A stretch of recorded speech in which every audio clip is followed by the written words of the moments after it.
விழுப்புரம் மாவட்ட நிர்வாகத்தை கண்டித்து கரும்பு விவசாயிகள் ஊர்வலமாக சென்று போராட்டம் நடத்தினர். விழுப்புரம் மாவட்டத்தை சேர்ந்த கரும்பு விவசாயிகள் புதுச்சேரி அரியூரில் உள்ள கூட்டுறவு சர்க்கரை ஆலை மற்றும் முண்டியம்பாக்கம் சர்க்கரை ஆலைக்கு கரும்பை அரவைக்கு அனுப்பி வைத்தனர்.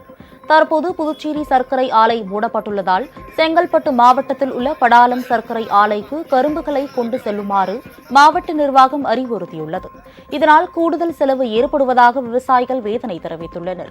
முண்டியம்பாக்கம் சர்க்கரை ஆலைக்கு தங்களது கரும்பை கொண்டு செல்ல அனுமதி அளிக்க வலியுறுத்தி ஆட்சியர் அலுவலகம் முன்பு விவசாயிகள் ஆர்ப்பாட்டத்தில் ஈடுபட்டனர்.